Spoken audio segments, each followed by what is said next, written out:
Ladies and gentlemen, I was wrong. I was so wrong. It is Wrestlemania season, and most of my takes before this video was so off the mark. They were so off the mark. It was so off the mark. But let's get into another exciting episode of Simonsays Wrestling so we can discuss everything and anything going into Wrestlemania. This is Simonsays Wrestling. Hit my music.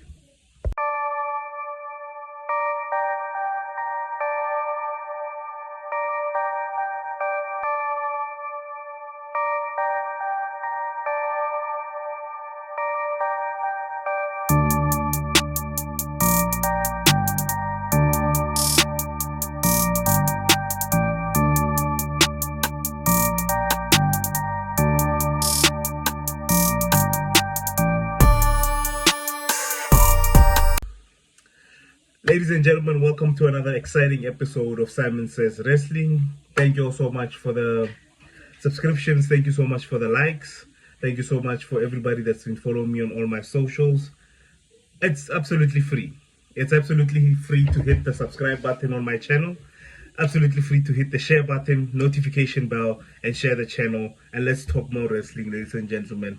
Now, obviously, at the beginning of this video, I said I was wrong. I didn't mean that in a good way.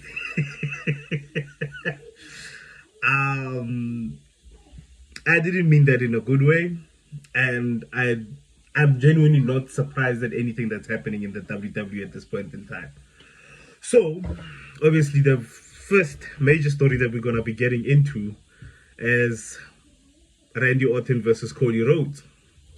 WWE went ahead to pull the trigger and turn Randy Orton heel, with no signs of him turning heel, with no lead up or build up to even giving the slightest hint that he might actually be turning heel.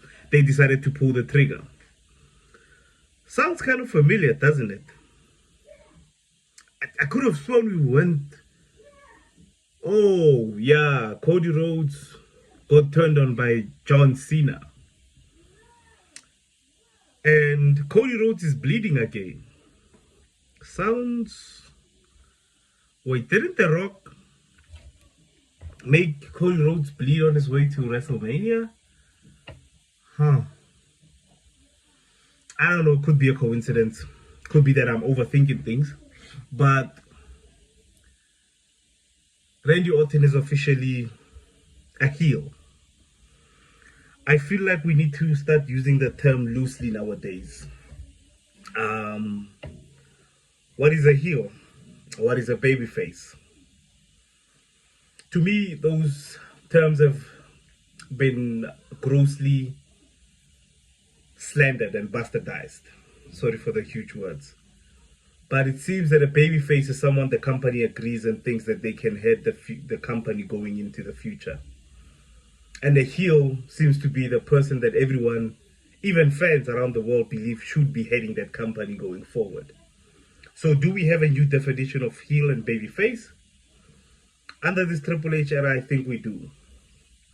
I think under Triple H, if you get yourself over, if you work so hard that fans eventually start to recognize you, that makes you a heel. If Triple H hasn't given you his certificate of, hey, thumbs up, you're officially a babyface. Cody Rhodes is being shoved down our throats. Cody Rhodes has been made the chosen son of the WWE. At some point, it made sense. Now it just feels like we running back to nostalgic acts all the time. And there was a point where us as WWE fans were criticized. Some of us were criticized for being nostalgic, for hanging on to the past for too long. This is what Randy Orton and Cody Rhodes' feud is going to be. Cody Rhodes in this feud is going to try to convince Randy Orton to bring his A game, to bring out the 14-time World Heavyweight Champion Randy Orton. He doesn't want to face this coward of a man that attacked him blindsidedly. This almost feels like I'm doing a commentary over John Cena and Cody Rhodes' match from last year and this past year, obviously. I don't know. Cody Rhodes just isn't the type of leader that I would be wanting to be leading the new generation. Obviously, there's going to be Bleacher Reports, there's going to be gossip and dirt sheets that say that this was always the plan. I don't know. I just feel like WWE, every time they feel that something isn't making as much sense as they thought it would be, they'll tell us that no, this was always the plan. This was definitely always the plan. And it's just so weird to me how Cody Rhodes is being positioned in this because he has a history with Randy Orton, and how he's going to basically play the victim in all of this. Randy Orton said it best in that contract signing. You were not supposed to be here. This wasn't supposed to be you. This was supposed to be Drew McIntyre.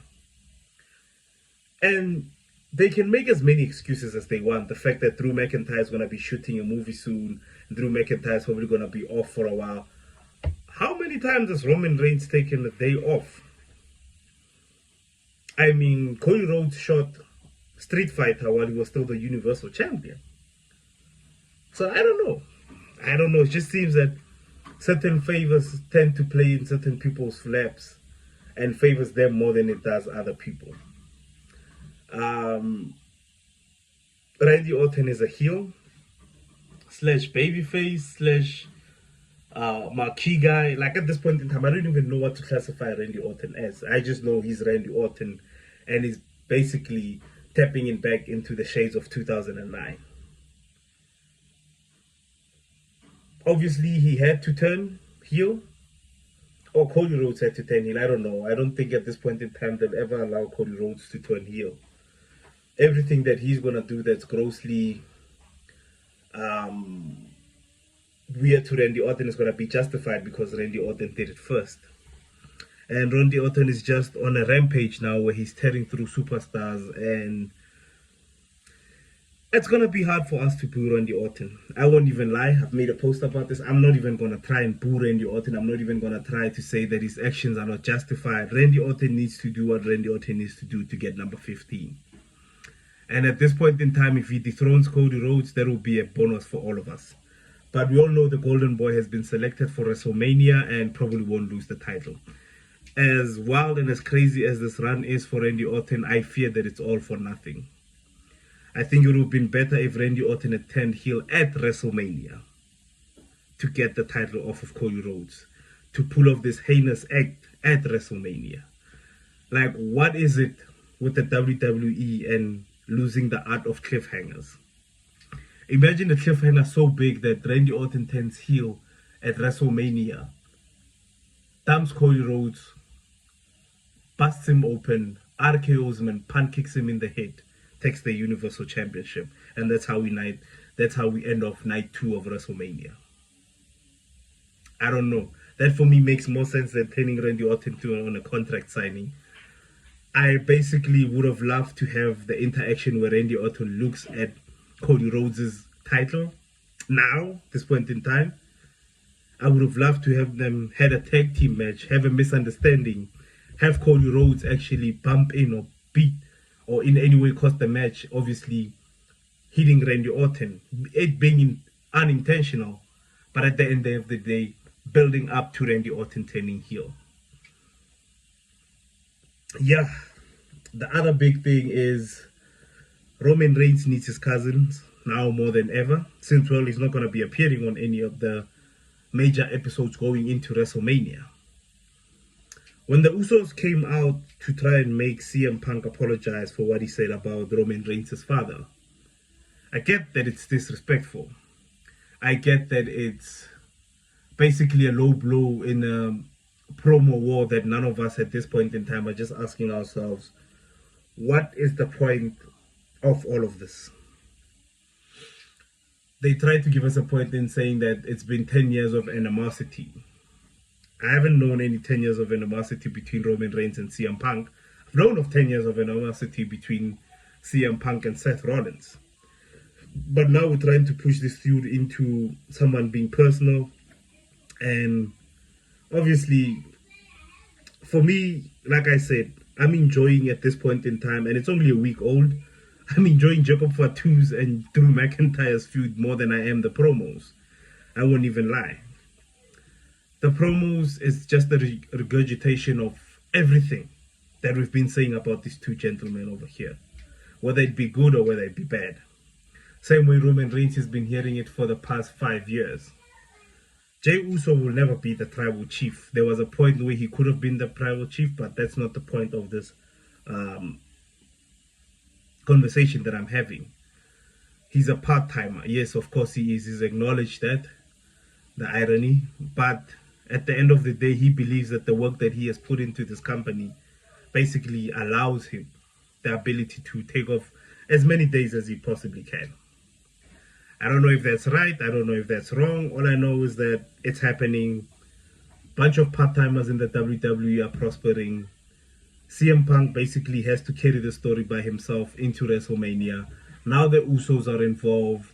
It just creates a whole lot of confusion as to what are we actually doing. I don't understand what the Raw Tag Team titles are for at this point in time. Are the Usos beefing with the Vision? Are the Usos beefing with CM Punk? Are they helping the Raw Tag Team division grow in any way? I don't know. It's just a whole lot of questions that I feel at this point in time. It's just too many questions than answers. Roman Reigns is obviously going to be carried into WrestleMania by CM Punk. CM Punk is the workhorse that keeps showing up, and I can never underline the importance of having a present challenger or a present champion going into WrestleMania. Like, I feel that during WrestleMania season, every superstar needs to be present and needs to be active on every single episode of the brand that they're involved with. That way we build a story, and that way we have something solid going into WrestleMania. Jacob Fatu and Drew McIntyre literally have just one episode of Friday Night SmackDown where they've built up this whole feud between them to an extent where I'm more excited to see Drew McIntyre and Jacob Fatu than I am with CM Punk and Roman Reigns. Kit Wilson, and Jelly Roll did a better job of building up their feud next week. Jelly Roll is probably going to have a match at WrestleMania, but for the fact that he's actually present on SmackDown makes it more interesting than what Roman Reigns comes in week. This week is in, the next week is out. It's almost working like on a 2 weeks in, 2 weeks out schedule. Kit Wilson and Jelly Roll had a segment where they basically had a rap battle. Poetry Slam versus, obviously, Kit Wilson cooked Jelly Roll. just putting it out there. But my point is, they are present. They are present going into WrestleMania. This thing of putting superstars aside and letting them build because of their aura, because how big of a superstar they are. I don't care how big you are. If you go into WrestleMania and you're not present on the shows going into it, you might as well just sit this one out. So like I've been saying, Roman Reigns obviously needs the bloodline now. He's involved the bloodline. Everybody sees it as, oh no, he should be involved because no. CM Punk didn't insult the whole bloodline. Roman Reigns' father is not the whole bloodline.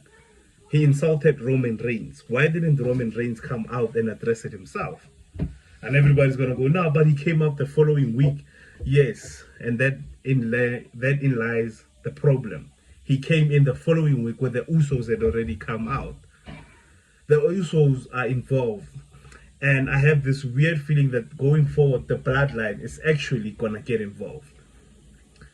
And like I've been saying, Roman Reigns will always need help from his family to stay relevant. He cannot hold the bloodline moniker or storyline by himself. which in turn makes sense because it is a bloodline story. It's basically the whole family.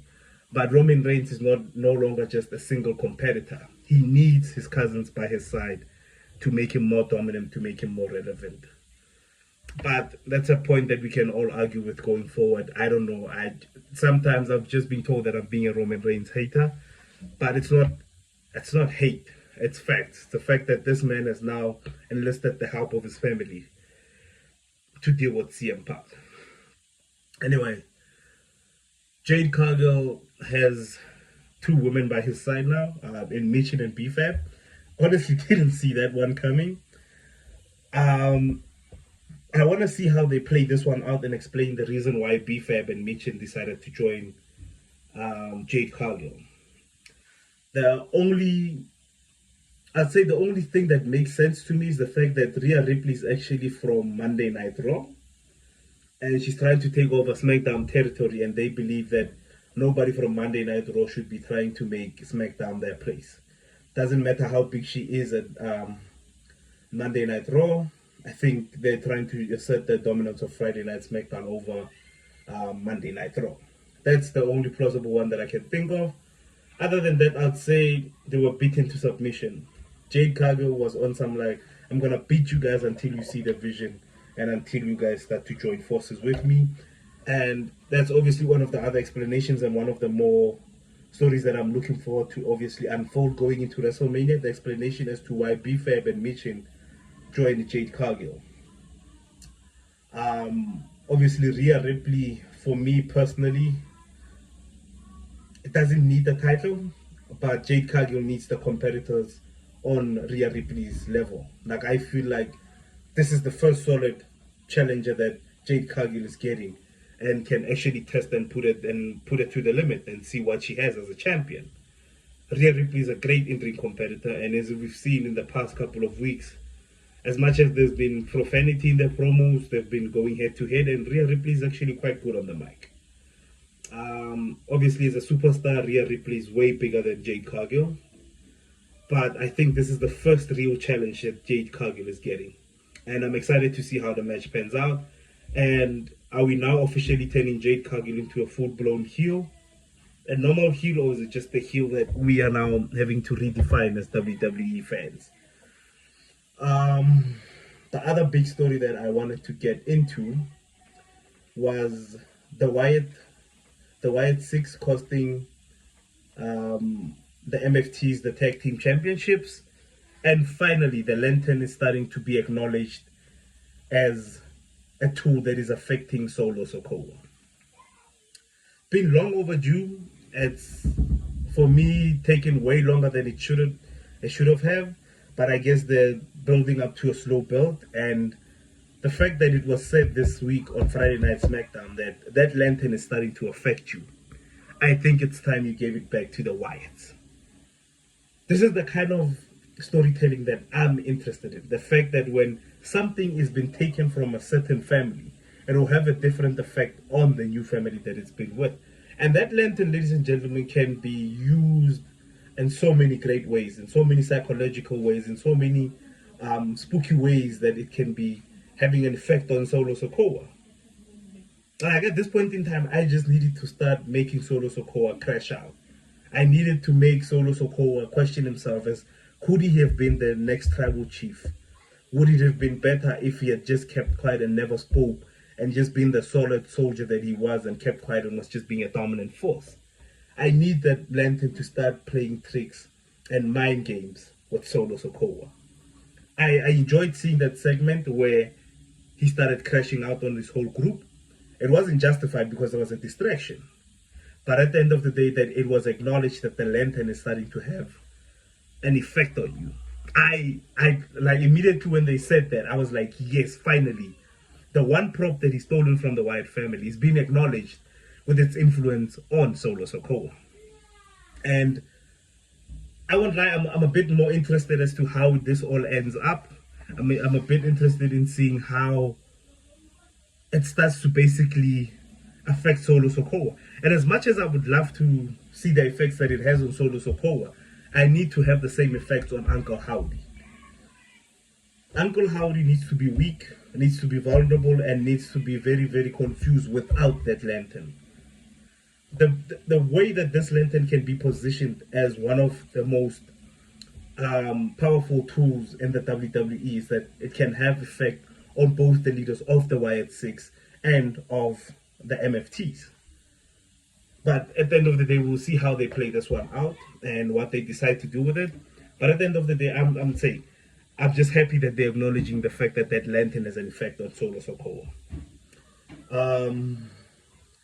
The other big news that came out of I don't think they've even announced who the Raw Tag Team Champions will be facing at WrestleMania. I'm just saying, just putting it out there. It hasn't been announced. Will they even be at WrestleMania? It'll be very interesting to see.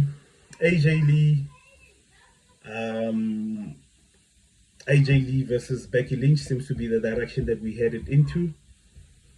Like I said, I'm just ready to see this feud end.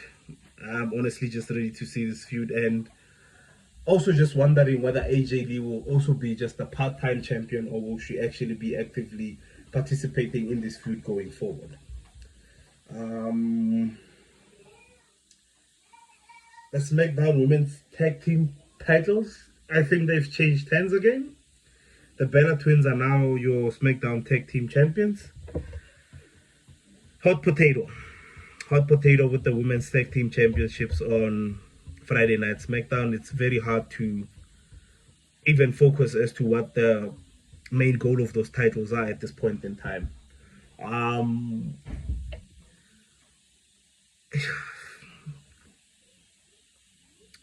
I was more interested in seeing Alexa Bliss and Charlotte Flair play out, but it seems that we are just going to be diverting that to another comedy gimmick. There have been signs week in, week out of them trying to calm each other down, trying to obviously not turn into the old person that they were before. But yeah, now it just seems that the Bella Twins have the titles, and I'm thinking that WrestleMania we might even have a fatal four-way for those titles. Bella Twins, the Irresistible Forces, Charlotte Flair and Alexa Bliss, and the fourth tag team, yeah, it will still be decided as to what's going to happen with that one. Julia has her hands full with Tiffany Stratton. Seems like Tiffany Stratton is going to be going after the United States Championship. Obviously, the story there being the fact that Julia didn't want to face Tiffany Stratton, but her associate lost the match, and now she's in a match. So we'll see how that one goes. I won't even lie. The only matches that are actually exciting me at this point in time is Drew McIntyre versus Jacob Fatu. Brock Lesnar versus Obafemi. It seems that Brock Lesnar has an opponent for WrestleMania in Obafemi, the ruler. Why they didn't do this after WrestleMania beats me. Seth Rollins still has a problem with the vision. Basically, it looks like Seth Rollins has a problem with Paul Heyman, and I understand why he would have a problem with Paul Heyman. That's because obviously Braun Breaker is out on injury. I think if Seth Rollins had came back, Braun Breaker would have been his immediate point of interest. Like, I feel like he would have gone after Braun Breaker more than what he would have against Paul Heyman. But at the end of the day, the vision is a bit, yeah, it's crippled, for lack of a better word. We just left with Logan Paul and Austin Theory, and at the end of the day, they also seem to have their hands full with LA Knight. They also have their hands full with the Usos. So it'll be very interesting to see what the direction is for Seth Rollins going into WrestleMania. Obviously, Paul Heyman introducing Brock Lesnar into the fray was just a leadway into Obafemi answering his open challenge. Basically letting Brock know there's no need for you to be focusing on Paul Heyman's problems. You've got an immediate problem now in Obafemi. So I'm not as excited as I should be about Roman Reigns versus CM Punk. I don't think it's going to be a technical match. I don't think it's going to be a match where the best wrestling skills are portrayed. I'm open to being left wrong. Cody Rhodes versus Randy Orton. If Randy Orton is not winning, I don't know why we turned him heel. Rhea Ripley versus Jade Cargill. I'm hoping Jade Cargill can win. I'm hoping Jade Cargill can retain her championship. If we do have a fatal four-way for the women's tag team champions, I would definitely love to see the Irresistible Forces retaining or picking up the titles back from the Bella Twins. I don't think the Bella Twins have anything to offer that division except for letting them know that they were the ones that paved the way for that tag team division to even be there in the first place. The other matches that I'm excited to see, Finn Balor finally left the Judgment Day, ladies and gentlemen. After I think it's 2 years of teasing him leaving the Judgment Day, he finally left. Finn Balor finally left the Judgment Day. And as excited as I am about him leaving the Judgment Day, I don't think Finn Balor should be bringing out the Demon to battle Dominic Mysterio. I think just having Finn Balor back at this point in time with his original theme song, and the main focus for me, basically what happened with the Judgment Day, the biggest betrayal wasn't by Dominic Mysterio. Dominic Mysterio was never loyal to the Judgment Day. Dominic Mysterio is loyal to Liv Morgan. My biggest betrayal would be with JD McDonough. And I think they have a story there more than what they do with Dominic Mysterio. I think JD McDonough should be the point of Finn Balor's interest at this point in time, given the fact that in order for JD McDonough to even have a debut on the main roster, he was brought in by Finn Balor. He was trained by Finn Balor. So JD McDonough siding and attacking Finn Balor for me was the biggest, I think, betrayal of that night. I don't think we should be bringing out the Demon as of yet. Not for Dominic Mysterio either way. But I think there's a bigger feud with JD McDonough than there is with Dominic Mysterio. Liv Morgan obviously has her hands full with Stephanie Valkyrie. Honestly, I'm thinking Stephanie Valkyrie is probably going to lose the title at WrestleMania. And like I said, it's just having Liv Morgan having her hands in so many storylines that you're going to neglect one important storyline going into WrestleMania. So for me, JD McDonough should be the focus of Finn Balor's attention, not Dominic Mysterio. The other big story coming out of this, it wasn't really that much of a... Like I said, I was wrong that it's WrestleMania season. It is WrestleMania season. Cody Rhodes is bleeding again. Roman Reigns is using grade 1 insults to get over his opponents.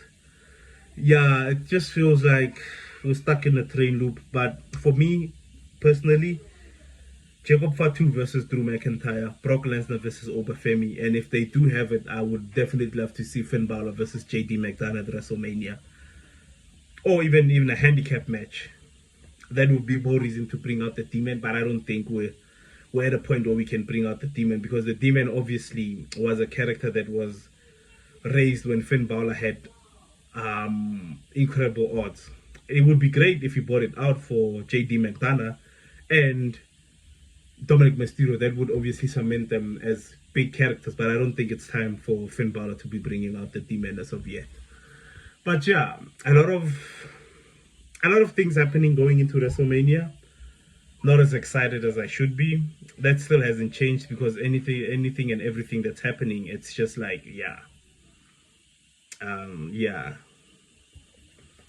that is what that is. It is what it is. Hey, yeah, we just take the punches as they come. They put up storylines, 2 minutes, last minute, cook up 2-minute noodles, or like, yeah, we'll eat, we're hungry, we'll still watch. But yeah, anyway, I don't know, maybe I'm being negative, maybe I'm just downright hating on everything that's going on into WrestleMania. But let me know down below. Let me know what you guys think. Are you excited about WrestleMania? Are you looking forward to any of these matches? Which one are you most interested in?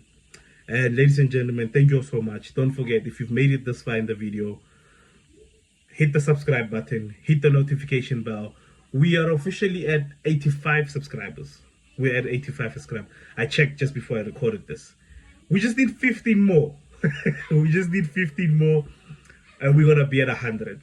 And once we're at 100, I'm telling you, we're going places. We're going places. Thank you all so much for the support.